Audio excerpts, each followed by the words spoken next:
कि एक दिन भगवती पार्वती ने भगवान शंकर से निवेदन किया कि हे नाथ, यदि आप मुझ पर प्रसन्न हैं और मुझे अपने चरणों की दासी मानते हैं, समझते हैं, तो आप कृपा करके मेरे अज्ञान का हरण करो और मुझे भगवान की कथा सुनाओ। जो मो पर प्रसन्न सुख राशि, जानी सत्य मोहि निज दासी, तो प्रभु हरो मोर अज्ञाना, कही रघुनाथ कथा विधि माना। अनेक प्रकार से भगवान के चरित्र को सुना करके आप मेरे अज्ञान का हरण करो। भगवती पार्वती ने भगवान शंकर से निवेदन किया और भगवती पार्वती ने प्रश्न भी किया। प्रश्न किया कि जो नृप तनयत ब्रह्म किम, अगर भगवान ब्रह्म है, राम जी पर ब्रह्म है, तो ये राजा के पुत्र कैसे हो सकते हैं? जो नृप तनयत ब्रह्म किम, और अगर वो ब्रह्म है तो नारी विरह मति भोज, नारी के विरह में ऐसा विलाप करते हैं। ये विपरीत चरित्र है। एक तरफ तो ब्रह्म है और ब्रह्म तो ज्ञान स्वरूप है, ब्रह्म को ज्ञान स्वरूप कहा गया है। सभी दार्शनिकों ने परमात्मा को, ब्रह्म को ज्ञान स्वरूप ही कहा है। ऐसे ज्ञान स्वरूप ब्रह्म में इतना अज्ञान कि वो अपनी नारी के लिए रोए, ये तो विपरीत चरित्र है। लेकिन एक बात आपको बतावें कि विपरीत गुण का जो आश्रय होता है वही ब्रह्म होता है। परस्पर विरुद्ध गुणाश्रयत्वम ब्रह्मत्वम, परस्पर विरुद्ध गुणों का जो आश्रय होता है वो ब्रह्म होता है। ब्रह्म का यह भी एक लक्षण है। विरुद्ध गुण का मतलब जैसे ज्ञान और अज्ञान, ये दोनों परस्पर विरोधी गुण हैं। जहां ज्ञान होगा वहां अज्ञान नहीं होगा, जहां अज्ञान होगा वहां ज्ञान नहीं होगा। छोटा बड़ा, अणु और महान, जो अणु होगा वो महान नहीं होगा, जो महान होगा वो अणु नहीं होगा। जो कोमल होगा वो कठोर नहीं होगा, जो कठोर होगा वो कोमल नहीं होगा, क्योंकि ये परस्पर विरुद्ध गुण है। और परस्पर विरुद्ध गुण एक साथ किसी के अंदर नहीं रहते। हमारे आपके अंदर अगर कोमलता होगी तो कठोरता नहीं होगी, अगर कठोरता है तो कोमलता नहीं होगी। अगर हमारे आपके अंदर ज्ञान है तो अज्ञान नहीं होगा, और अगर अज्ञान है तो ज्ञान नहीं होगा। लेकिन भगवान की क्या विशेषता है, ब्रह्म की क्या विशेषता है? बोले ब्रह्म की विशेषता है कि ब्रह्म के अंदर परस्पर सारे विरुद्ध गुण एक ही काल में, एक ही समय में विद्यमान रहते हैं। वो विरुद्ध गुणों का भी आश्रय होता है। इसीलिए वेदों ने कहा कि अणोर अणीयान महतो महीयान, जो अणु से अणु है और महान से महान है, वो छोटा भी है और बड़ा भी है, और वो ज्ञानी भी है और अज्ञानी भी है। समय आने पर उसके अंदर अनंत ज्ञान दिखाई पड़ता है और समय आने पर अनंत अज्ञान भी दिखता। परस्पर अनेक विरुद्ध गुणों का वो आश्रय है। ब्रह्म परमात्मा अत्यंत कोमल भी हैं और कठोर भी हैं। कोमल कितने हैं? बोले कुसुम से भी ज्यादा कोमल है। दोनों उदाहरण एक साथ देख लो कि भगवान जब पुष्प वाटिका में पहुंचे, अगहन का महीना था, जनकपुर में जब पहुंचे अगहन का महीना था, और फूल तोड़ने में भगवान को पसीना हो रहा था। कितने कोमल है, विचार करना। अगहन के महीने में अच्छी खासी ठंडी पड़ती है, वो भी उत्तर भारत में, मिथिलांचल में, मिथिला में। और फूल तोड़ना कोई कठिन काम नहीं है, बहुत सरल काम है। एक बच्चा भी धीरे से फूल तोड़ सकता है, उसमें कोई परिश्रम नहीं है। लेकिन फूल तोड़ने में ठाकुर जी को पसीना हो रहा है। भाल तिलक श्रम बिंदु सुहाए। मिथिला की सखियों ने कहा कि काहे छूटल लिलार पर पसीना हो लाल, काहे छूटल लिलार पर पसीना। शरद के प्रभात रहे नाही दोपहरिया, और ना ही रहल जेठ के महीना हो लाल, काहे छूटल लिलार पर पसीना। जेठ का महीना नहीं था, शरद की प्रभात थी और आपके चेहरे पर पसीना। तो ये भगवान की कोमलता है, इतनी कोमलता, और इतनी कोमलता के साथ साथ भगवान में इतनी कठोरता भी है कि वज्र के समान जो धनुष है, उस धनुष को ठाकुर जी ने ऐसा उठा लिया कि कोई देख ही नहीं पाया, और कब तोड़ दिया पता भी नहीं चला। वज्र के समान धनुष को क्षण भर में ठाकुर ने तोड़ दिया, ये कठोरता भी है। तो परस्पर जो विरुद्ध गुण हैं, वो गुण एक साथ एक समय में भगवान में विद्यमान रहते हैं, यही ब्रह्म की विशेषता है। पार्वती जी कहती हैं कि अगर वो राजा के पुत्र हैं तो ब्रह्म कैसे, और ब्रह्म तो ज्ञानी होता है, अगर वो ज्ञानी है तो फिर नारी के विरह में उनको भ्रम कैसा। ये कैसा चरित्र है, देख चरित महिमा सुनत भ्रमति बुद्ध अति। भगवान के इस चरित्र को देख करके मेरी बुद्धि भ्रमित हो जाती है। देखो, भगवान की लीला दो प्रकार की होती है, एक तो प्रबुद्ध लीला और एक विमुग्ध लीला। विमुग्ध लीला में भगवान अपने भक्तों को मोहित कर देते हैं, और प्रबुद्ध लीला में भगवान अपने भक्तों को प्रबोध प्रदान कर देते हैं। ये भगवान की ऐसी विमुग्ध लीला है कि पार्वती जी भगवान की इस लीला का स्मरण करके भ्रमित हो जाते हैं। पार्वती जी ने कहा, हे प्रभु, आप कृपा करके कथा श्रवण कराओ जिससे मेरा संदेह दूर हो। और तब कर अस विमोह अब नाही, राम कथा पर रुचि मन माही। हे भोलेनाथ, आप संदेह मत करना, वो पहले जैसी मेरी मति अब नहीं है, मेरी रुचि है भगवान की कथा में, और आप कृपा करके कथा सुनाओ। गूढ़ तत्व न साधु दुरावही, अधिकारी आरत अधिकारी जहां पाऊंगा। अगर योग्य अधिकारी मिल जाता है तो श्रेष्ठ महापुरुष गूढ़ से गूढ़ तत्व को भी नहीं छिपाते हैं और प्रकट कर देते हैं। इतना कहते हुए पार्वती जी ने पूछा कि प्रथम सो कारण कहूं विचारी, निर्गुण ब्रह्म सगुण बपुधारी। पहले तो आप कृपा करके ये सुनाओ कि भगवान जो निर्गुण निराकार हैं, वो सगुण साकार क्यों होते हैं, और भगवान के अवतार का कारण क्या है। और भगवान ने जब अवतार लिया तो अवतार लेकर के भगवान ने कौन कौन से बाल चरित्र किए। बाल चरित पुनि कहूं उदाहरण, कहूं जथा जानकी विवाही। भगवान की विवाह लीला का आप वर्णन करके सुनाओ। राज तजासो दूषण काही, किस कारण से भगवान ने राज्य का त्याग किया, ये सब चरित्र आप कृपा करके सुनाओ। श्री पार्वती जी ने जब इस प्रकार प्रश्न किया तो भोले बाबा बड़े प्रसन्न हुए। क्यों? बोले, पार्वती जी का ये प्रश्न बनावटी नहीं था, सहज था।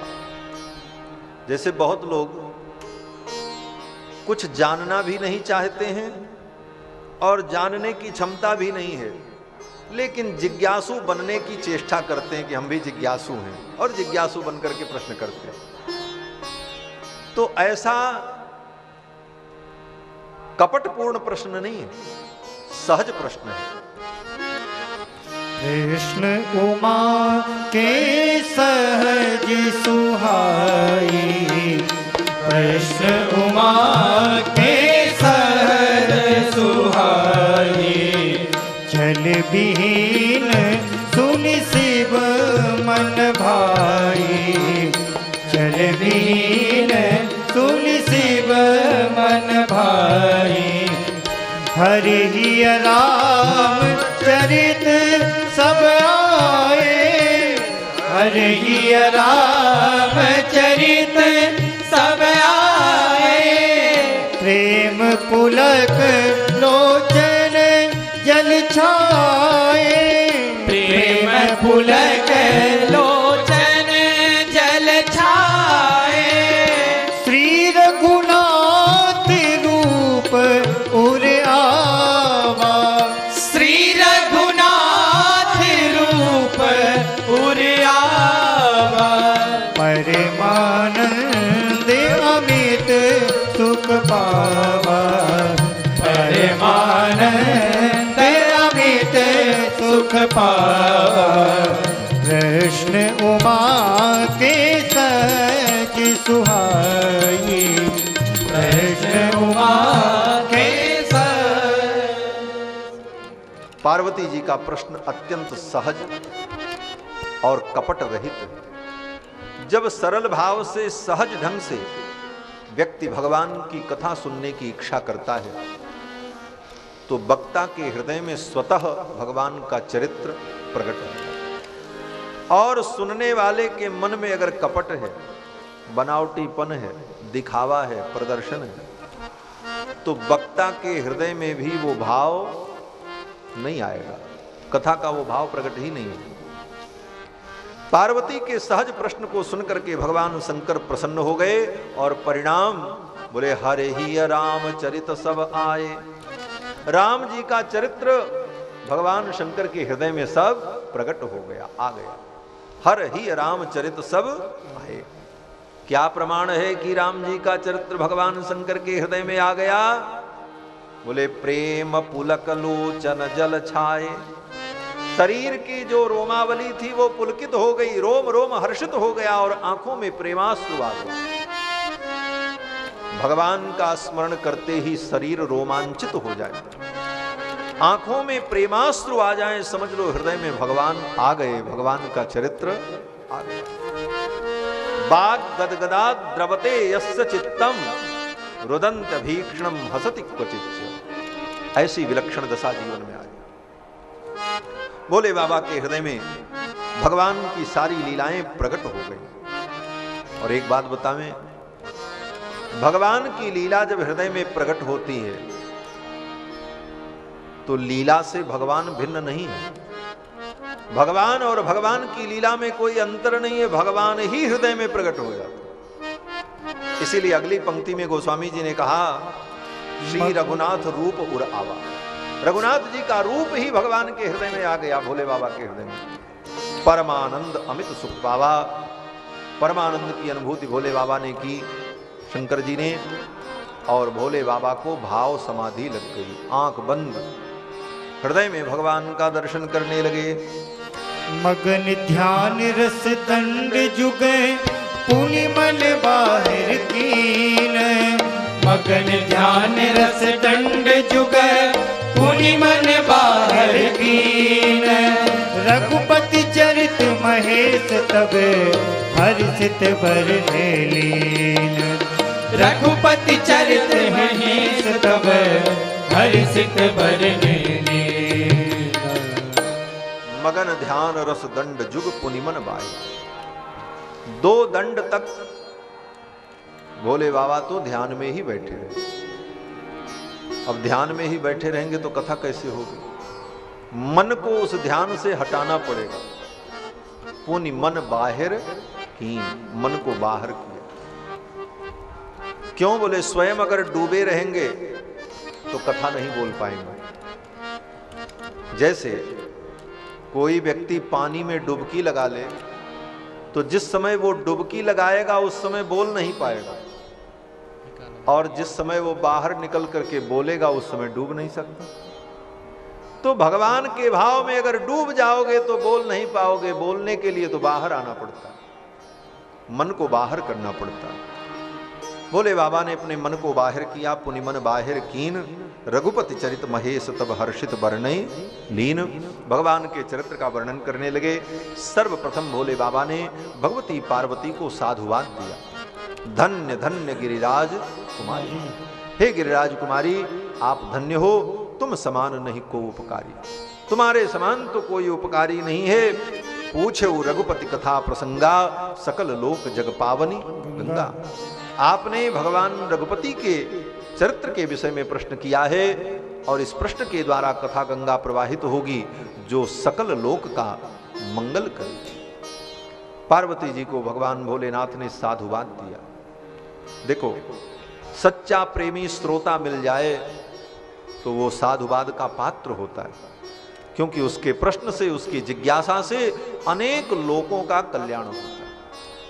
श्रीमद् भागवत महापुराण में भी वर्णन है कि सुखदेव जी महाराज से राजा परीक्षित ने जब प्रश्न किया तो परीक्षित जी को सुखदेव जी ने साधुवाद दिया। साधु पृष्ठम महाराज हे राजन, तुमने बहुत सुंदर प्रश्न किया है।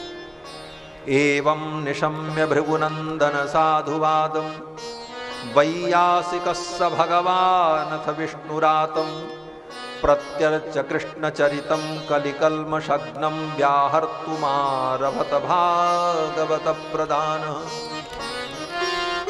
सुखदेव जी ने राजा परीक्षित को साधुवाद दिया। धन्य हो राजन, तुमने ऐसा सुंदर प्रश्न किया है। तुम्हारे इस प्रश्न से लोकहित होगा, लोक मंगल होगा। यही बात भगवान शंकर यहां पार्वती जी से कह रहे हैं। धन्य धन्य धन्य धन्य गिरिराज कुमारी, तुम समान नहीं को उपकारी। धन्य धन्य गिरिराज कुमारी, तुम समान नहीं को उपकारी। पूज्यहु रघुपति कथा प्रसंगा, सकल लोक जग पावन गंगा। पूज्यहु रघुपति कथा प्रसंगा, सकल लोक जग पावन गंगा। तुम रघुवीर चरण अनुरागी, कीन्हु प्रश्न जगत हित लागी। तुम रघुवीर चरण अनुरागी, कीन्हु प्रश्न जगत हित लागी। धन्य धन्य। भगवान शंकर ने भगवती पार्वती को धन्यवाद दिया और वर्णन करने लगे। सर्वप्रथम भगवान शिव ने कहा, देवी आपका प्रश्न तो बहुत सुंदर लगा, लेकिन आपकी एक बात हमको अच्छी नहीं लगी। कौन सी बात? बोले, एक बात नहीं मोहि सुहानी, जदपि मोह बस कहो भवानी। आपकी सब बातें मुझे अच्छी लगी, लेकिन एक बात आपकी अच्छी हमको नहीं लगी। कौन सी बात? बोले, तुम जो कहा राम को आना, जेहि श्रुति गाव धरहि मुनि ध्याना। आपने जो ये कहा कि बड़े बड़े ऋषि मुनि महात्मा लोग जिस परमात्मा का रघुनंदन राम का ध्यान करते हैं, वो राम जी कोई दूसरे हैं, और दशरथ नंदन राम कोई दूसरे हैं। ये जो बात आपने कही, ये बात मुझे अच्छी नहीं लगी। क्यों अच्छी नहीं लगी? बोले, ऐसी बात कहने वाले कौन होते हैं? अब तो भगवान शंकर को थोड़ा रोष आ गया, और रोष में आकर के भगवान शंकर ने कहा कि कहीं सुनहि अस अधम नर, ग्रसेज मोह पिशाच, और पाखंडी हरिपद विमुख जानहि झूठ न साच।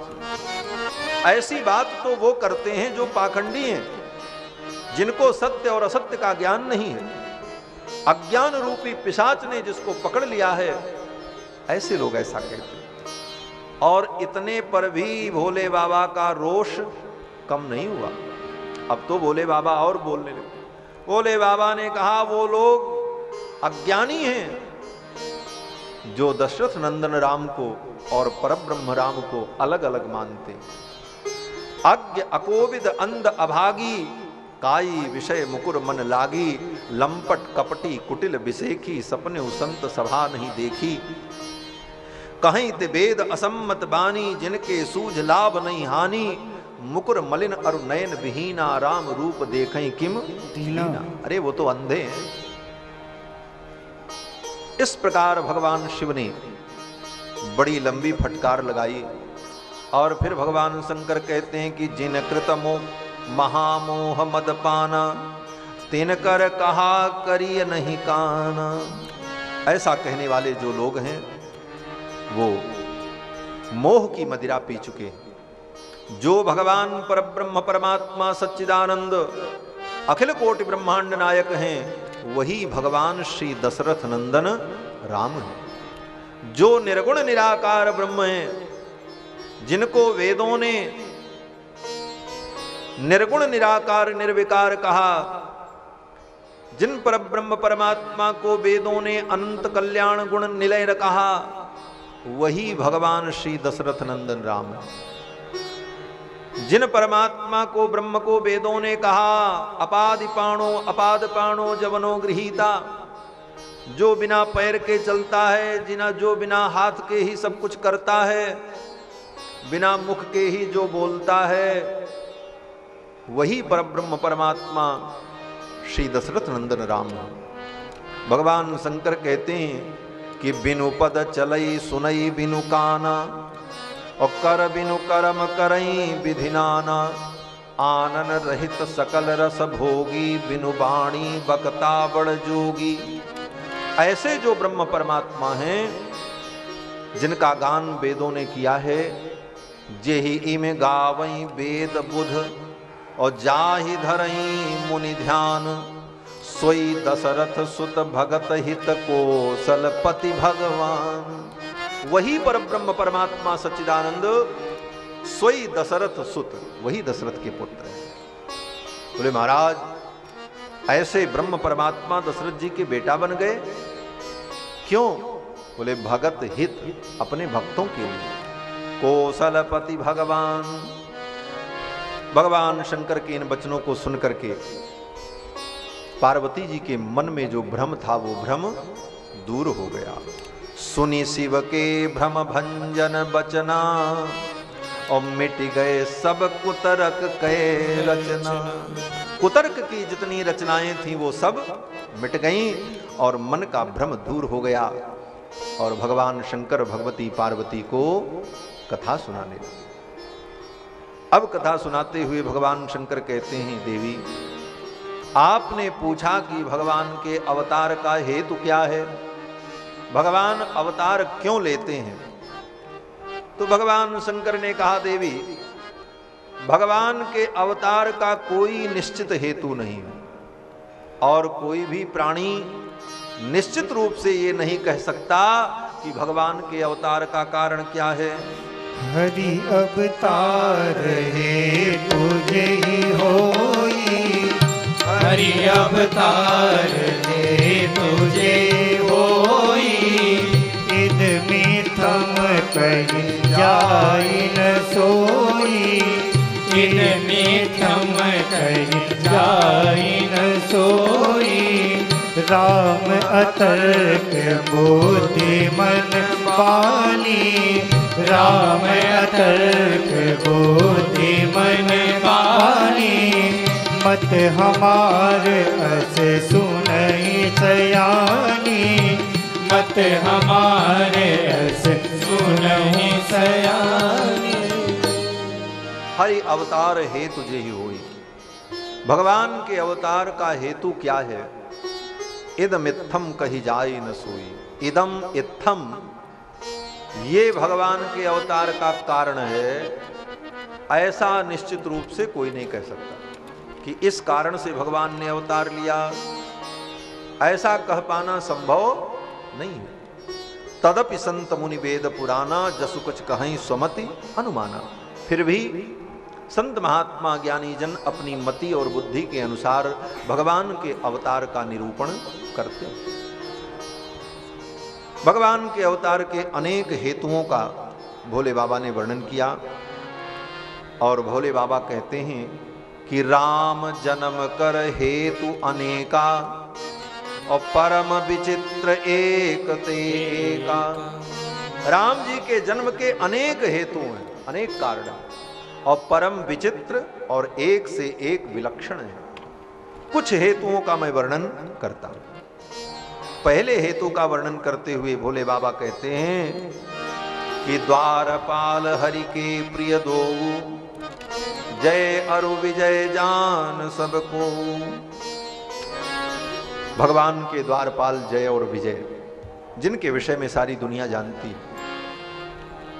इनको शनकादिकों का शाप हो गया, और इनके उद्धार के लिए भगवान ने अवतार लिया। भगवान के अवतार का यह भी एक कारण है।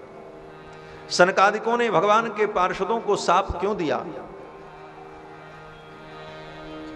यहां पर तो कोई ऐसा कारण नहीं लिखा है, लेकिन संतों के मुख से, महापुरुषों के मुख से हम लोगों ने जो सुना है, एक भाव ये है कि एक बार वैकुंठ में भगवती लक्ष्मी भगवान का चरण संवाहन कर रही थी, तो भगवान के चरणों की कोमलता का अनुभव करती हुई भगवती लक्ष्मी ने भगवान से कहा, नाथ आप इतने कोमल हो, आपकी कोमलता का तो मैंने अनुभव किया, इतने कोमल हो कि मैं अपने हाथों से आपके चरण का संवाहन करती हूं तो डर लगता है कि कहीं आपके शरीर में निशान न बन जाए, पीड़ा न हो जाए। अब आप सोचो, लक्ष्मी जी स्वयं कितनी कोमल हैं, कमला हैं, कमल से प्रकट हुई हैं और कमल से भी ज्यादा कोमल है। और कमला के कर कमल कितने कोमल होंगे, और उन कोमल कर कमलों से लक्ष्मी जी भगवान के चरण कमल का जब संवाहन करती हैं तो लक्ष्मी जी को डर लगता है कि कहीं मेरे कर की कठोरता के कारण भगवान के चरणों में पीड़ा न हो जाए। तो भगवान के चरण का संवाहन कैसे करती हैं? बोले अपने कर की छाया से। लक्ष्मी जी भगवान के चरण को ऐसे पकड़ करके नहीं दबाती, बस ऐसे ऐसे चरण के ऊपर अपने हाथ को दिखाती जाती है, हाथों की छाया से भगवान के चरण का संवाहन करती है। भगवान इतने कोमल। तो लक्ष्मी जी ने कहा, प्रभु आपकी कोमलता तो बड़ी विलक्षण है, आपकी कोमलता का तो मैंने अनुभव किया, लेकिन जब आप असुरों से युद्ध करते हैं तो आप इतने कठोर हो जाते हैं, ये बड़े बड़े दुर्दांत दानव आपके ऊपर अनेक प्रकार के अस्त्र शस्त्रों का प्रयोग करते हैं और आप विचलित भी नहीं होते। उस कठोरता को मैं देखना चाहती हूं। भगवान ने कहा, अच्छा आपकी इच्छा है तो जरूर लीला होगी। भगवान ने जय विजय को बुलाया, द्वार पर खड़े थे दोनों द्वारपाल। भगवान ने बुलाया, इधर आओ। जय विजय दोनों आए। प्रभु क्या आज्ञा है? भगवान ने कहा, मेरे सेवक हो। जय विजय ने कहा, हाँ प्रभु मैं तो आपका सेवक हूं। बोले सेवक का धर्म क्या है? जय विजय ने कहा, सेवक का धर्म है स्वामी की आज्ञा का पालन करना। आज्ञा सम न सुसाहिब सेवा। आज्ञा से बढ़कर के कोई सेवा नहीं होती, आज्ञा पालन करना हमारा धर्म है। तो भगवान ने कहा, मेरी आज्ञा का पालन करोगे? जय विजय ने कहा, आप आज्ञा करें। तो भगवान ने कहा कि आज लक्ष्मी जी मेरी कठोरता देखना चाहती हैं, तो तुम ऐसा करो कि अपनी गदा के द्वारा पूरी शक्ति से हमारे ऊपर प्रहार करो मेरी छाती पर, और मैं अपनी कठोरता इनको दिखा दूंगी मैं कितना। जय विजय तो कांप गए महाराज। जय विजय ने हाथ जोड़ लिया, प्रभु हम आपके ऊपर प्रहार करें ये तो अपराध होगा प्रभु। भगवान ने कहा, ये मेरी आज्ञा है। जय विजय ने कहा, भले आपकी आज्ञा है लेकिन इस आज्ञा का हम पालन नहीं कर सकते। भगवान ने कहा, तो ठीक है फिर जाओ, जाकर के जहां तुम्हारी सेवा है वहां सेवा करो। जय विजय पुनः द्वार पर चले आए। भगवान ने संकल्प किया कि जय विजय हमारे ऊपर प्रहार करें और लक्ष्मी जी इस कठोरता को देखें। तो अब जय विजय को ये काम करना ही पड़ेगा, भले चाह करके न तो अनचाहे ही ये काम इनको करना पड़ेगा। और भगवान ने ऐसी लीला की, भगवान ने अपने संकल्प से अपने गले की वनमाला की दिव्य सुगंध को सनकादिकों के पास भेजा। भगवान के गले में जो सुंदर वनमाला है, पंचभिर ग्रथिता माला वनमाला प्रकीर्तिता, तुलसी कुंद मंदार पारिजात सरोरुहै। तुलसी कुंद मंदार पारिजात और कमल, इतने पुष्पों से बनी हुई सुंदर जो भगवान की वनमाला, उस वनमाला की दिव्य सुगंध भगवान के दिव्य अंग का स्पर्श करके भगवान के संकल्प से वो सुगंध चल पड़ी और वहां पहुंची जहां सनकादिक समाधि में बैठे हुए। सनकादिकों के सन्निकट जब वो सुगंध पहुंची और नासिका के मध्य में, नासिका के माध्यम से उनके हृदय के मध्य में वो पहुंची, तो उस सुगंधी के कारण उनकी समाधि टूट गई।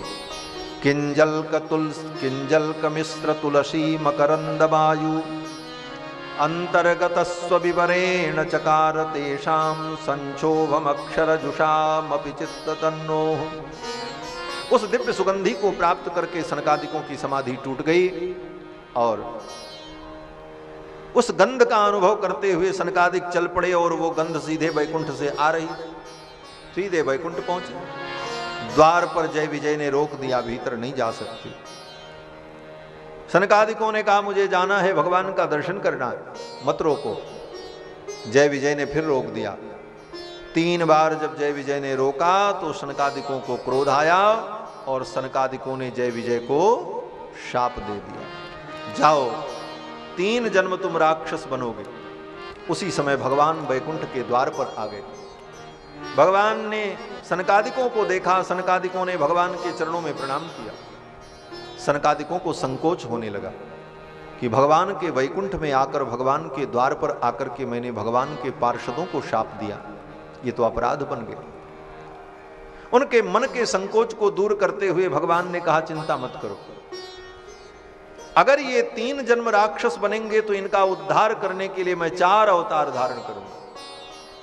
भगवान ने वचन दे दिया और सनकादिक भी प्रसन्न हो गए। भगवान शंकर कहते हैं कि जय और विजय सनकादिक के साप से जब राक्षस बने, विप्र साप ते दूनौ भाई, तामस असुर देह तिन पाई, कनक कसिप अरुहाटक लोचन, जगत विदित सुरपति मदमोचन। पहले जन्म में हिरण्याक्ष हिरण्यकश्यपु बने, दूसरे जन्म में जब यही रावण और कुंभकर्ण बने तो इनका उद्धार करने के लिए भगवान का अवतार हुआ। यह भी भगवान के अवतार का एक कारण। मन में संदेह हुआ कि पहले जन्म में ये जब हिरण्याक्ष और हिरण्यकश्यपु बने तो इन दोनों को नरसिंह भगवान ने और वराह भगवान ने मारा, तो भगवान के मारने पर भी इनका उद्धार नहीं हुआ, ये मुक्त नहीं हुए। तो गोस्वामी जी महाराज कहते हैं कि मुकुत न भये हते भगवान, भगवान के मारने पर भी इनको मुक्ति नहीं मिली। क्यों? बोले 3 जन्म द्विज बचन प्रमाणा। ब्राह्मण के शाप के कारण, सनकादिकों के शाप के कारण इनको 3 जन्म लेना पड़ा। और यही जब रावण बनकर के प्रकट हुए और कुंभकर्ण के रूप में प्रकट हुए तो भगवान श्री राम ने इनका उद्धार किया। एक कारण भगवान के अवतार का यह भी है। दूसरे कारण का निरूपण करते हुए भगवान शंकर ने कहा कि एक बार भगवान का अवतार देवर्षि नारद के शाप के कारण हुआ। नारद शाप दीन एक बारा, नारद शाप दीन एक बारा, नारद शाप दीन एक बारा, कल्प एक लगी अवतारा, कल्प एक लगी अवतारा, गिरजा चकित भई सुने बानी, गिरजा चकित भई सुनी बानी, नारद विष्णु भगत पुनि ज्ञानी, नारद विष्णु भगत पुनि ज्ञानी, कारण कवन श्राप मुनि दीना, कारण कवन श्राप मुनि दीना, का अपराध रमापति कीना, का अपराध रमापति कीना, यह प्रसंग मोहि कहूँ पुरारी, यह प्रसंग मोहि कहूँ पुरारी, मुनि मन मोह आज रज भारी, मुनि मन मोह आज रज भारी। भगवान शंकर ने कहा देवी, एक कल्प में भगवान का अवतार नारद जी के शाप के कारण हुआ। नारद जी ने भगवान को शाप दिया। नारद जी तो भगवान के भक्त हैं और भक्त होकर के अपने आराध्य को, अपने भगवान को ही शाप दे डाला। ये बात सुनकर के पार्वती जी चकित हो गईं। गिरजा चकित भई सुनी बानी। क्यों? बोले नारद विष्णु भगत पुनि ज्ञान। नारद जी भगवान के भक्त हैं और ज्ञानी हैं। भक्त होकर के, ज्ञानी होकर के नारद जी ने भगवान को शाप दे दिया। बोले तो नारद जी ने गलती किया, नारद जी को ऐसा नहीं करना चाहिए।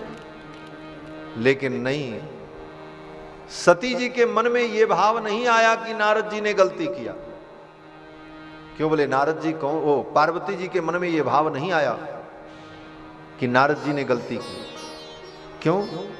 बोले नारद जी इनके गुरु हैं और गुरु में दोष देखना यह शिष्य का धर्म नहीं है। पार्वती जी ने सोचा कि मेरे गुरु से गलती नहीं हो सकती, अगर नारद जी ने शाप दिया है तो कोई कारण जरूर होगा। इसीलिए अगली पंक्ति में पार्वती जी ने कहा कि कारण कवन शाप मुनि दीना। क्या कारण हो गया कि मेरे गुरुदेव को शाप देना पड़ा? गलती गुरुदेव की नहीं है। इसको कहते हैं गुरु निष्ठा, आचार्य निष्ठा। अपने गुरु में कभी अश्रद्धा न हो, दोष देखने के बाद भी निष्ठा बनी रहे, वो निष्ठा कहलाती। लेकिन बड़ा कठिन है। गुण देख करके तो सहज निष्ठा होती, लेकिन थोड़ा सा दोष दिखाई पड़ जाए तो व्यक्ति सारे गुणों को भूल जाता है और उस दोष के कारण वो अपनी निष्ठा को समाप्त कर देता। लेकिन पार्वती जी की निष्ठा कितनी विलक्षण है। पार्वती जी ने नारद जी को दोष नहीं दिया। पार्वती जी ने कहा कारण कवन साप मुनि दीना और का अपराध रमापति दीना। भगवान ने कौन सा अपराध किया कि मेरे गुरुजी ने उनको शाप दे दिया? गलती गुरुजी की नहीं है, गलती तो भगवान की ही होगी। ऐसा चिंतन किया। यह प्रसंग मोहि कहु पुरारी। हे नाथ, कृपा करके ये पूरा प्रसंग आप हमें सुनाओ। तो भगवान शंकर सुनाते। बोले बाबा कहते हैं, देवी एक बार देवर्षि नारद कहीं जा रहे थे और उन्हें सुंदर हिमालय में गुफा दिखाई पड़ी, सुंदर रमणीय स्थान दिखाई पड़ा। और नारद जी महाराज ने सोचा कि ये जगह तो बहुत अच्छी है, चलो यहां बैठ करके तपस्या करें। नारद जी महाराज तपस्या करने के लिए बैठ गए। अखंड समाधि लग गई, तपस्या में मन लग गया, भजन करने लगे। नारद जी की इस तपस्या को देख करके इंद्र को डर हो गया। इंद्र डरने लगे कि कहीं नारद जी मेरे पद को लेने के लिए तो तपस्या नहीं कर रहे हैं। जबकि नारद जी को इंद्र पद की कोई आवश्यकता ही नहीं। इंद्र का पद क्या है? कुछ नहीं है। भगवत भक्तों के लिए, संतों के लिए इंद्र का पद, ब्रह्मा का पद, जो कोई जीवन में संग्रह नहीं करता। एक कौपीन भी जो पहनता, उस कौपीन भी 8 गांठ है, उसमें इतनी फटी है कि गांठ लगा करके कौपीन पहनना पड़ रहा। खाने को क्या है? बोले भाजी, वो भी बिना नमक की। और इतने मात्र से ही साधु इतना प्रसन्न और संतुष्ट रहता है कि उसके सामने इंद्र का पद भी तुच्छ है। वो इंद्र के पद को भी तुच्छ समझता है। 8 गांठ कौपीन में भाजी बनी अलोन, अस साधुन के सामने इंद्र बापुरो कौन। ऐसे संतों के सामने इंद्र पद का क्या महत्व होगा? इंद्र अपने जगह पे बैठा हो। लेकिन इंद्र के मन में दुर्भाव आ गया कि नारद जी तो मेरे पद के लिए, मेरी गद्दी को प्राप्त करने के लिए तप कर रहे। गोस्वामी तुलसीदास जी ने यहां पर एक बड़ा सुंदर दोहा दिया। सूख हाड़ ले भाग सठ, स्वान निरख मृगराज। सूख हाड़ ले भाग सठे, स्वान निरख मृगराज। सूख हाड़ ले भाग सठे, स्वान निरख मृगराज। छीन ले जन जान जड़े, तिन सुरपति न लाज। छीन ले जन जान जड़े, तिन सुरपति न लाज। सूख हाड़ ले भाग सठे, स्वान निरख मृगराज। सूख हाड़ ले भाग सठे, स्वान निरख मृगराज। हाँ, स्वान निरख मृगराज। यहां पर इंद्र की उपमा गोस्वामी जी महाराज कुत्ते से दे रहे हैं। कहते हैं जैसे कोई कुत्ता था, सूखी हड्डी लेकर के जा रहा था उस सूखी हड्डी में कुछ था नहीं, मांस तो था ही नहीं, केवल हड्डी ही थी। उसी हड्डी को अपने दाढ़ों से दबा दबा करके चबा रहा था कुत्ता। जब हड्डी को चबा रहा था तो मसूड़े में धंस जाने के कारण, हड्डी के कारण, क्योंकि हड्डी कठोर होती, बार बार दांत से उसको रगड़ रहा था, पीस रहा था। वो हड्डी उसके मसूड़े में लग गई और मसूड़े से खून निकलने लगा। उसी को चाट चाट करके वो संतुष्ट हो रहा था। वो कुत्ता समझ रहा था कि ये हड्डी के अंदर से रस निकल रहा। एकांत में बैठ करके उस हड्डी को कुत्ता चबा रहा था। उसी समय कहीं से एक सिंह आ गया, शेर आ गया। उस शेर को देख करके वो कुत्ता अपनी हड्डी लेकर के वहां से भागा। क्यों भागा? बोले कुत्ते की सोच देखो। उसने सोचा कि ये सिंह मेरी हड्डी को छीनने के लिए आया है। अब आप विचार करो, वो सिंह उस हड्डी को लेकर के क्या करेगा? सिंह के अंदर तो इतना सामर्थ्य है कि वो जब चाहे किसी भी पशु का शिकार कर ले और ताजा ताजा मांस खा ले, उसको सड़ी गली हड्डी की जरूरत नहीं है। लेकिन कुत्ते की अपनी सोच है कि मेरी हड्डी छीनने आ गया। उसी प्रकार नारद जी को इंद्र पद और ब्रह्म पद इसकी कोई आवश्यकता नहीं है, और अगर नारद जी चाहें तो कभी भी ये पद नारद जी को मिल सकता है। और नारद जी ने कभी चाहा नहीं और नारद जी कभी चाहेंगे भी नहीं। लेकिन इंद्र को लगने लगा कि नारद जी मेरे पद के लिए ही तपस्या कर रहे। इंद्र के मन में दुर्भाव उत्पन्न हुआ और इंद्र ने नारद जी की तपस्या को भंग करने के लिए कामदेव को भेजा। कामदेव अपने परिकरों को लेकर के आया। कामदेव ने अनेक उपाय किए, लेकिन नारद जी विचलित नहीं हुए। अंत में कामदेव पराजित हो गया और कामदेव ने नारद जी के चरणों में समर्पण कर दिया। कामदेव ने कहा, महाराज मैं हार गया। नारद जी महाराज हंसने लगे, प्रसन्न हो गए। बोले जाओ कामदेव, मैंने तुमको क्षमा कर दिया। कामदेव के ऊपर नारद जी को क्रोध भी नहीं आया और कामदेव तो चला गया, लेकिन नारद जी के मन में अभिमान जरूर आ गया। नारद जी सोचने लगे, कामदेव आया और कामदेव ने इतना सब कुछ तांडव किया, लेकिन कामदेव का मेरे ऊपर कोई प्रभाव नहीं हुआ। मैंने कामदेव को जीत लिया।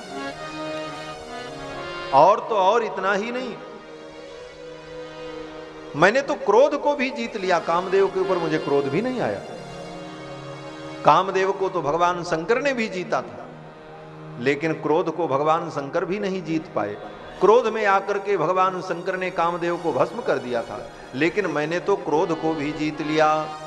काम और क्रोध दोनों को मैंने जीत लिया, दोनों को वश में कर लिया। इस बात का नारद जी को अभिमान हो गया और नारद जी महाराज चल पड़े तपस्या से। नारद जी ने कहा, अब चल करके ये घटना शंकर जी को सुनावें और शंकर जी से कहेंगे, भोले बाबा अभी तक आप कामारी थे, अब हम भी कामारी हो गए, हमने भी काम को जीत लिया है। और सीधे भगवान शंकर के यहां पहुंच गए। नारद जी जब पहुंचे तो नारद जी को देख करके भोले बाबा बड़े प्रसन्न हुए।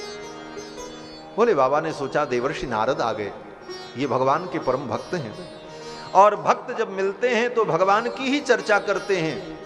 अब ये राम जी की चर्चा सुनाएंगे और हमें राम चर्चा सुनने को मिलेगी। ये सोच करके भोले बाबा बड़े प्रसन्न हुए। शंकर जी को बड़ी प्रसन्नता हुई, लेकिन यहां तो उल्टा ही हो गया महाराज। नारद जी पहुंचे, भगवान शंकर ने सोचा कि ये रामचरित्र सुनाएंगे, लेकिन रामचरित न सुना करके नारद जी ने कौन सा चरित सुनाया?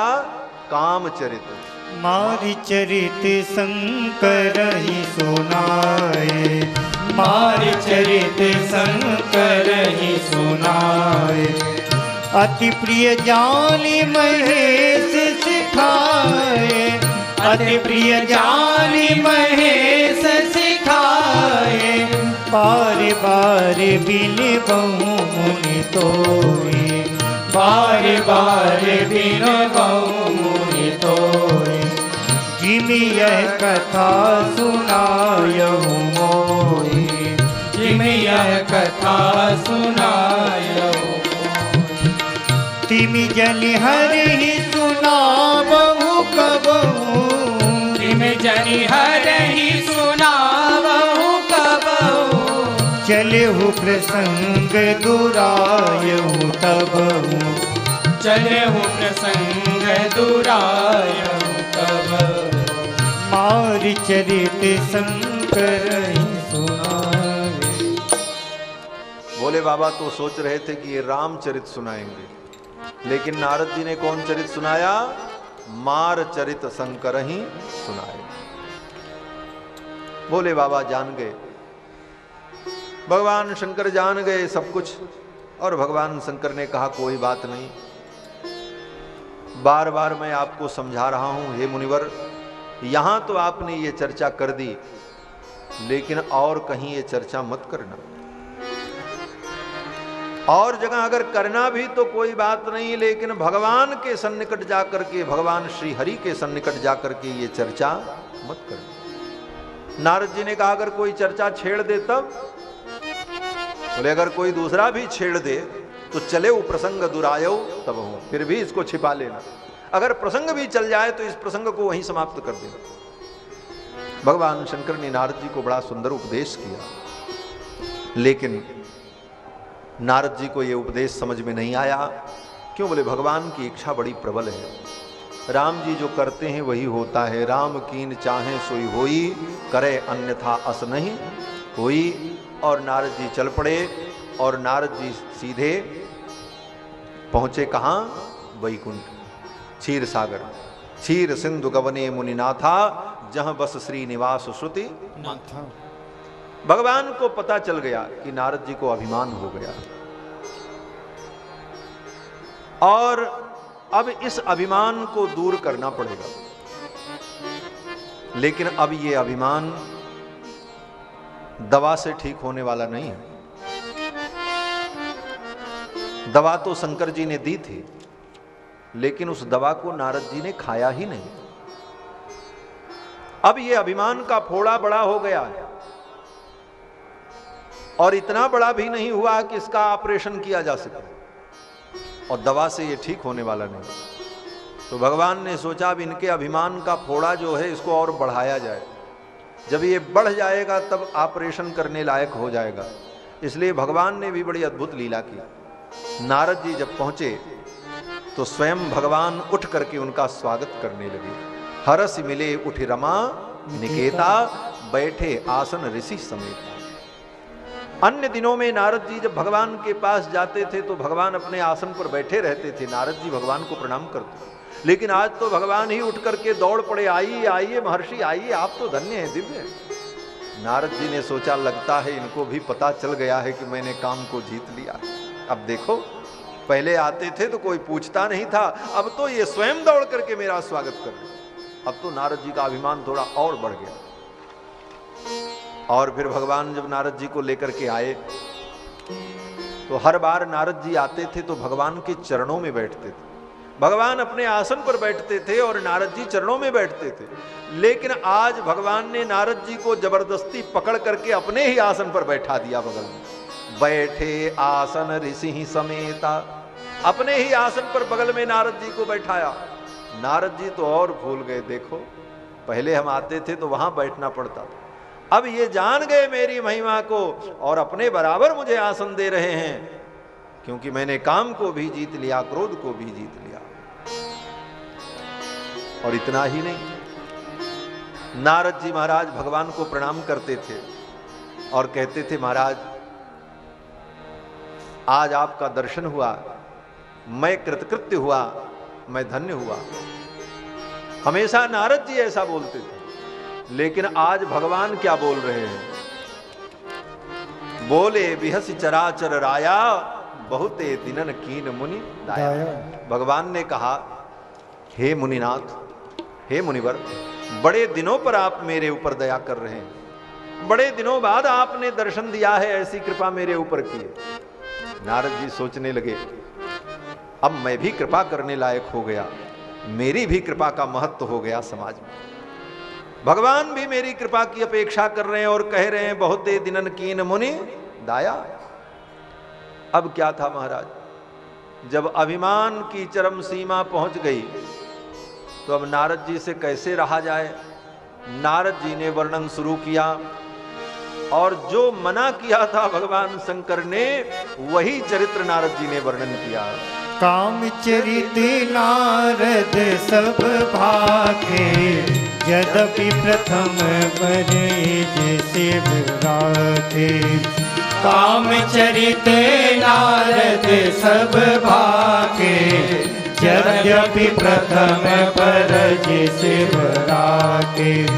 अति प्रचंड रघुपति के माया, यही न मोह अस को जग जाया। अति प्रचंड रघुपति के माया, यही न मोह अस को जग जाया। यही न मोह अस को जग जाया। यही न मोह अस को जग जाया। काम चरित नारद सब भाग, काम चरित्र सुनाया, पूरी कथा सुनाई। भगवान मुस्कुरा रहे थे। यद्यपि प्रथम बरज शिव राखा, यद्यपि भगवान शंकर ने मना किया था, लेकिन नारद जी ने स्वयं वर्णन किया। गोस्वामी जी महाराज कहते हैं यही भगवान की माया है। अति प्रचंड रघुपति कहे माया, भगवान की माया बड़ी प्रचंड है। यही न मोह अस को जग जाया। कौन ऐसा प्राणी है जिसको भगवान की माया मोहित नहीं कर देती। गीता में भी भगवान श्री कृष्ण अर्जुन से कहते हैं कि दैवी हेषा गुणमयी मम माया दुरत्यया। ये मेरी माया बड़ी दुरत्या है, बड़ी प्रचंड है। नारद जी महाराज ने सब कुछ वर्णन किया। भगवान तो सब जान ही रहे थे और मुस्कुराते हुए भगवान ने कहा, महाराज आपका कामदेव क्या बिगाड़ सकता है। आप तो योगी हैं, साधक हैं, सिद्ध पुरुष हैं। तुम्हारे सुमिरन ते मिटई मोह मार मद मान। भगवान ने और चढ़ा दिया नारद जी को। नारद जी ने भगवान ने कहा, नारद जी तुम्हारे सुमिरन ते मिटई मोह मार मद मान। जो व्यक्ति आपका स्मरण करेगा उस व्यक्ति का काम क्रोध विकार नष्ट हो जाएगा। आपकी क्या बात है, आप तो काम विजयी क्रोध विजयी हो। नारद जी ने सोचा, वाह, अभी तक तो भगवान के स्मरण से, भगवान के चिंतन से काम क्रोध विनष्ट होता था, अब मेरे भी चिंतन भजन से काम क्रोध विनष्ट हो जाएगा। अब तो मैं भगवान के बराबर हो गया। उत्तरोत्तर नारद जी का मान बढ़ता गया। नारद जी वहां से चल पड़े, विदा हुए और भगवान ने अपनी माया फेरी। नारद जी चले, रास्ते में एक माया का नगर प्रकट हो। उस माया के नगर में नारद जी ने जब प्रवेश किया तो वहां के राजा शील निधि अपनी बेटी का विवाह करना चाहते थे। नारद जी पहुंचे। शील निधि राजा ने अपनी बेटी विश्व मोहिनी का हाथ दिखाया। नारद जी ने हाथ देखा, हाथ देख करके कहा कि इसका जो पति होगा वो विश्व विजयी, समस्त ब्रह्मांड का अधिपति, सबके लिए समादरणीय होगा। इन सारे गुणों का वर्णन किया और इतना करते करते नारद जी की मन में ही माया व्याप्त हो गई।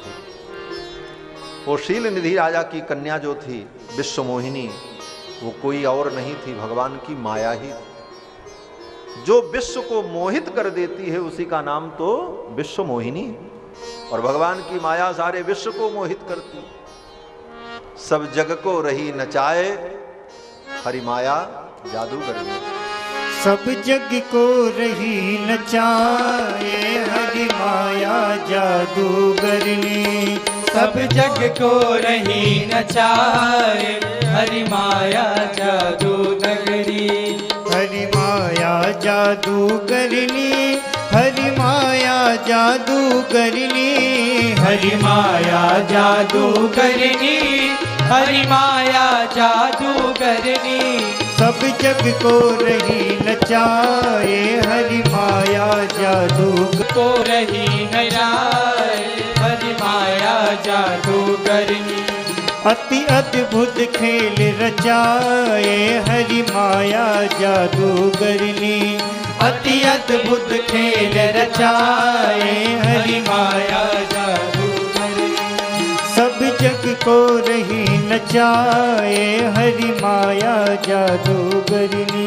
सब जग को रही नचाए हरि माया जादूगरनी।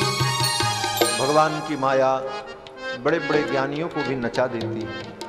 भगवान की माया के परवश देवर्षि नारद मोहित हो गए और नारद जी ने विचार किया कि इस कन्या से मेरा ही विवाह हो जाता तो कितना अच्छा होता। बस माया व्याप्त हो गई। नारद जी ने विचार किया कि कन्या तो रूप का वर्ण करती है और मेरे इस रूप को देख करके कन्या मेरा वर्ण नहीं करेगी। इस कन्या को प्राप्त करने के लिए मुझे सुंदर बनना पड़ेगा। और देवर्षि नारद भगवान का स्मरण करते हैं। भगवान का स्मरण किया, भगवान प्रकट हो गए।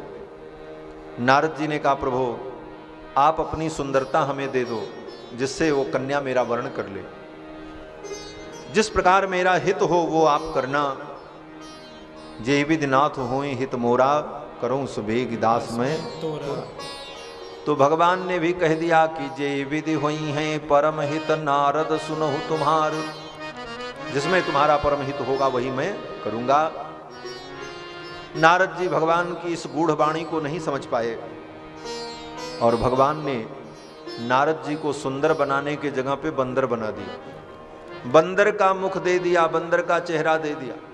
नारद जी महाराज उस स्वयंवर में आए और नारद जी बैठे थे कि कन्या तो मेरा ही वर्ण करेगी, मेरे जैसा सुंदर तो कोई है नहीं यहाँ पे। लेकिन कन्या ने तो उधर देखा ही नहीं महाराज। जेहि दिस नारद बैठे फूली। जिस तरफ नारद जी महाराज फूल करके बैठे थे कि मैं तो सबसे सुंदर हूं, मेरा ही वर्ण करेगी कन्या, कन्या ने उधर भूल करके भी नहीं देखा। नारद जी ऐसे ऐसे उचक रहे थे कि शायद अब देख ले तो माला डाल दे मेरे गले में, लेकिन कन्या ने नारद जी की ओर देखा ही नहीं। उसी समय भगवान राजकुमार का वेश बना करके आए और कन्या ने भगवान के गले में वरमाला डाल दी और भगवान दुल्हन को लेकर के चले गए। दुल्हन ले गए लक्ष्मी बासा, दुल्हन ले गए लक्ष्मी बासा। नृप समाज सब भयउ निरासा, नृप समाज सब भयउ निरासा। भगवान राजकुमार का वेश बना करके आए, कन्या ने वर्ण कर लिया और दुल्हन को लेकर के भगवान चले गए। नारद जी तो बड़े व्याकुल। भगवान शंकर के गण वहां पर विचरण कर रहे थे। शंकर जी के दोनों गणों ने नारद जी से कहा, महाराज जाकर के अपना चेहरा तो देखो, आपके सुंदरता को देख करके कौन कन्या आपका वर्ण करेगी। नारद जी ने जाकर के पानी में अपना मुंह देखा। बंदर का मुख जब देखा तो नारद जी को क्रोध आ गया। नारद जी ने कहा, मैं भगवान से सुंदरता मांगने गया था और भगवान ने मुझे बंदर बना दिया। अब तो नारद जी को इतना क्रोध आया कि क्रोध में तमतमाते हुए नारद जी चल पड़े। देखो यही भगवान की लीला है। नारद जी ने काम को जीता था, काम को जीतने पर अभिमान हुआ तो भगवान ने उस अभिमान को भी तोड़ दिया। एक कन्या को देख करके इनका ज्ञान चला गया और विवाह करने के लिए उतावले हो गए। और विवाह नहीं हुआ तो क्रोध भी आ गया, वो भी भगवान के ऊपर, जबकि क्रोध को भी इन्होंने जीत लिया। भगवान के ऊपर क्रोध आया और नारद जी चल पड़े और मन में यही संकल्प किया कि दई हूं साप की मरी हूं जाई। अब जाकर के भगवान को मैं शाप दूंगा या तो मर जाऊंगा। इतना मेरा अपमान, जगत मोर उपहास कराई, जगत में मेरा उपहास करवा दिया। नारद जी महाराज क्रोध में व्याकुल होकर के भगवान को शाप देने के लिए चल पड़े। रास्ते में ही भगवान मिल गए। भगवान बड़े कृपालु हैं। जब भगवान का कोई भक्त काम क्रोध के आवेश में आकर के गलत मार्ग पर चल पड़ता है तो कहीं उसका पतन न हो जाए, ये सोच करके भगवान बचाने के लिए स्वयं उस मार्ग में आ जाते हैं। जिस मार्ग से नारद जी जा रहे थे उसी मार्ग में भगवान आ गए। बीच ही पंथ मिले दनु जारी। बीच ही रास्ते में मार्ग में भगवान मिल गए और भगवान को देखते ही तो नारद जी महाराज को क्रोध आ गया। डहकी परिचय सब काहू अति असंक मन सदा उछाऊ काहू साधा। आपको कर्म का कोई बंधन नहीं है, परम स्वतंत्र न सिर पर कोई, लेकिन आज तक आपको कोई मिला नहीं था, आज भले मिले हो, आज मैं शाप दूंगा। और नारद जी ने भगवान को शाप दे दिया कि जो रूप धारण करके आपने मेरी वंचना की है वही रूप आपको धारण करना पड़ेगा, राजा का पुत्र बनना पड़ेगा। एक शाप दिया। फिर दूसरा शाप दिया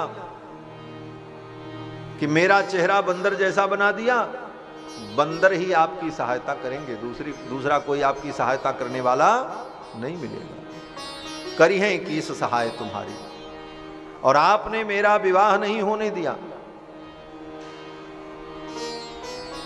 आपको भी नारी का विरह होगा, नार विरह तुम होब दुखारी। ये शाप देने के बाद नारद जी जब चुप हुए तो भगवान ने उन नारद जी के शाप को स्वीकार कर लिया। साप शीस धरि हरस हिय प्रभु बहु बिनती कीन, निज माया कै प्रबलता करसि कृपा निधि लीन। नारद जी के उस शाप को भगवान ने अपने सिर पर धारण कर। सिर पर धारण करने का भाव क्या है? ले नारद जी के शाप को भगवान ने सिर पर धारण कर लिया, साप शीस धरि। और भगवान ने कहा नारद अब मत कहना। बोले क्या? बोले परम स्वतंत्र न सिर पर कोई। अभी तक कह रहे थे ना परम स्वतंत्र न सिर पर कोई, अब आपके शाप को मैंने सिर पर रख लिया, अब मैं स्वतंत्र नहीं हूं, अब तो मैं भक्तों के परतंत्र हूं, आपके परतंत्र हूं। और इतना कहते हुए भगवान ने अपनी माया को हटा लिया। और भगवान ने जब माया हटाई, जब हरि माया दूर निवारी, जब हरि माया दूर निवारी, नहीं तारा मान राजकुमारी, नहीं तारा मान राजकुमारी। जब हरि माया दूर निवारी, जब हरि माया दूर निवारी। भगवान ने अपनी माया को दूर किया।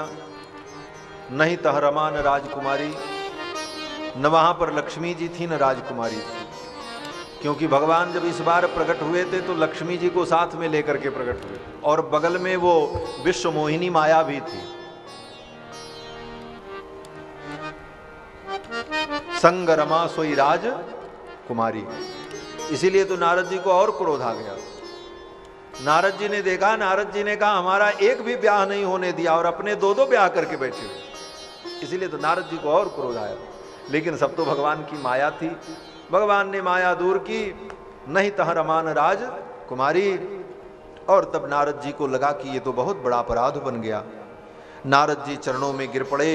तब मुनि अति सभीत हरि चरणा गहे पाहि प्रणतारति हरना। और नारद जी ने कहा मृषा हो मम साप कृपाल। नारद जी ने कहा मेरी वाणी झूठी हो जाए, मेरा शाप झूठा हो जाए। तो भगवान ने कहा मुनिवर आप दुखी न हो, आपने जो कुछ किया है वो सब मेरी इच्छा से हो रहा है। मम इच्छा कह दीन दयाला। भगवान ने कहा मेरी इच्छा का परिणाम है। और सच्ची बात है, जो कुछ होता है भगवान की ही इच्छा से होता है। भगवान की ही ऐसी लीला थी। फिर भी नारद जी के मन में संतोष नहीं हुआ। नारद जी को अपराध बोध हो रहा था कि मैंने अपने प्रभु को शाप दे दिया। नारद जी ने कहा मेरे मन को शांति कैसे मिलेगी?